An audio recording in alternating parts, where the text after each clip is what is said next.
سلام سلام تعنا هبلي أمل عالم تركبو نا يوتيوب channel تختلتي لومو ونكم تلومود حدش زعباتات حزنا لكم مسئنا لنا نزي يوتيوب channel حدش زخونكم دما شير لايك سبسكرايب مغوار بيتساب يخونو شمو كرات تختلتنا لومو نحيز لكم مسئنا زلخو حدش زعبا دما بزعبا تيك توكر آدوناي كوزم يوتيوب تصعنو فترتي زبهالو حد تيك توكر نكم زفولت أيو بدحرو ሽልማታት ዝገበሮም በጎ አድራጊነት ከምኡውን ዝተፈላለዩ ነገራት ናባኹም ከብልየ እስካብዛ መጨረሻ ቪዲዮ ድማ ሓቢርኩምና ክትፀንሑ በዛ አጋጣሚ ይላቦ ሽሞ ለቅድም አቢል ለባኻቱም ከብሎ ድማ ብዛዕባ ቲክቶከር ሱራጅ ዝበሃል ማለት እዩ ከም ዝፍለጥ ካብዞም ላብ ውድድር ቀሪቦም ዝነበሩ ሓደ እዩ ይኹን እምበር ብዙሕ ስራሕቲ ሰሪሑ ምንባሩ እና ብዙሕ ቦት ረኺቡ ከም ዝነበረ لا وددر تشلامي يلك تصفى زجبر زنبر قلعيو جند ما خوينو كشلما يخالي بزنا جرات دما مستر نبر دبا بتعمي دستنيا قات تنبره أفتبوتا مرخاو جند ما نيشتك ريتا زحوا سنجرات فيديو صريحي نابخي بتعمي الحزن سميت مالتي أنا اسكي زابيرو نايس فراج رئينا يعني ملس برادري هاي تموت أنا يوم زاري علوت سلاه يونا كبرت سمتو فاميلي ما رامنا يونا دستنين نتسمتو منام نزيبو تاري مجنيتي لاني دستانو بتام كفاني بمن ما ينتنقل فراجات كبالم سلام نو سلز أنا توجه نزيق أوكي باستا ليلونتو أوكي باستا ماله لاني سبتم شالين جالا سمين الترتم كان دسكار تراج ميكيل ندبرونيو جا ሱራጃ ወንድሜ የቪዲዮ አይቼዋለሁ ልቤም በጣም ተነክቷል ስላየሁት ማለት ነው እውነቴን ነው የምልህ እና በጣም ጎበዝ ሰው ነህ በጣም አሪፍ ሰው ነህ አንድ ቀን ደግሞ ፖስት ያልከው ቪዲዮም አይቼዋለሁ እኔን ታግ አድርጋ ማለት ነው እና አይዞህ ልልህ ፈልጋለሁ ይህ አዋርድ አሸነፍክ አላሸነፍክ ምንም ልዩነት የለውም በልብህ አንተ አሸናፊ እንደሆን ካመንክ ምንም የሚጎልብህ ነገር የለም ማሸነፍም አይቀርም ወንድም አለም እና ይሄን በማስመልከት ማለት ነው እኔ ካሸነፍኩት 100,000 ብር ላንተ መስጠት ፈልጋለሁ ቢካዝ አሸናፊ እንደሆንክ በልቤ ጠንቀቄ ስለማቀው 100,000 ብር ልሰጥ ፈልጋለሁ ወንድም አለም እወድሃለሁ ስልክ ቁጥር በውስጥ ጻፍልኝ ሜሴጅ አድርጌልሃለሁ አሁን እወድሃለሁ ቻው كرات قتلتنا ز فيديو كم زك نريل صنحنا بطعمي سميت قازنك فيديو ناي سراج زم سرعي دما دحر شلمات دما تيك توكر ادوناي مالتي كفتا رخوا شلمات نزحونا مبراتات عيز قون يلو نخوناتو بسرحو غوبز نخونو قلعه سلا زخونه متابع يلو ميتشح كو خيليو كوم دما كم زي دما بتدغاغام دما خالاي اوزله لتيك توكر دما ببزح سرحتو بانيميشن ملك عمسيل بزح تاريخات زسرح قلعاي بتعمي امهراي زخونه سرح لسرح سبيو بتعمل قرب تابع زقبو تيك توكوريو تشكلم يقبو إلى زعمل اللوني نيرو أدوناي إنا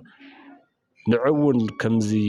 زاكل شلماتون كشلمو خيلي ميتشح مالتيو اسكي زي فيديو رينا نملس كرات خالد ይህ ወንድማችን ታውቁታላችሁ ዲኒ ተብሎ ይጠራል በጣም ክሬቲቭ የሆነ ሰው ነው የሚሰራቸው ቪዲዮዎች በጣም ነው የሚመስጡኝ ልጁ ማለት ነው ክሬቲቪቲ ዕውቀት ከመዝናናት ጋር አያይዞ ማለት ነው እያስተማረ ያለው ወጣት ነውና እኔ ደግሞ ከቲክቶክ አዋርድ መሸለም ያለባቸው አንድ ወጣት መበረታታት ያለበት አንድ ወጣት እሱ ነው ብዬ ነው ማስበው የፈጠራ አይምሮ ተጠቅሞ የሚፈጠራቸው ነገሮች እኔ ማመንም የሚያቀቱኝ ነገሮች ናቸውና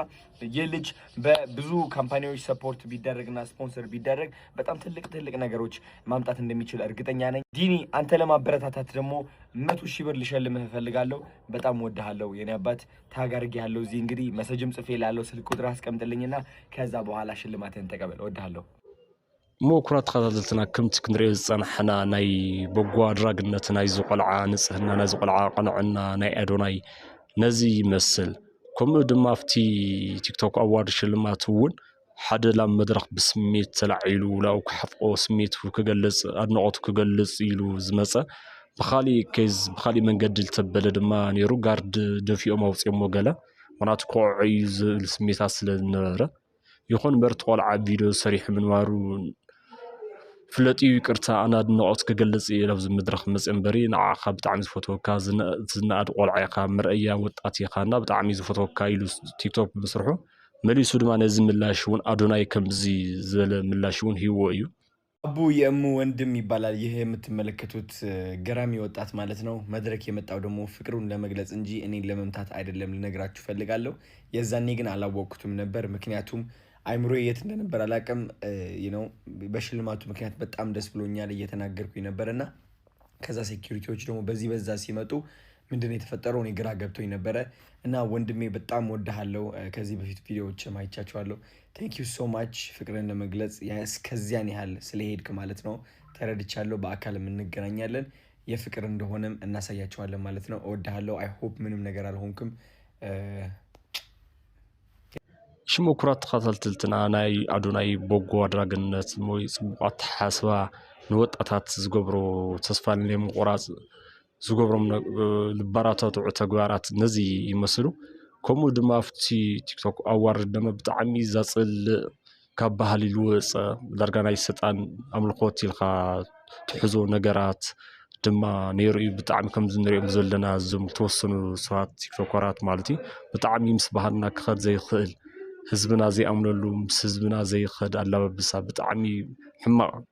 ማለት እዩ። ቲክቶክ ላቢ ልወስደና ኣሎ ሃም ሃገር ካጥፈአና ይስካብ ዝበሃል ሰዓት ንወፅሓናሉ እዩ። እዚ ነገር እዚ ክንርኢ ከለና ኩራት ተኸታተልትና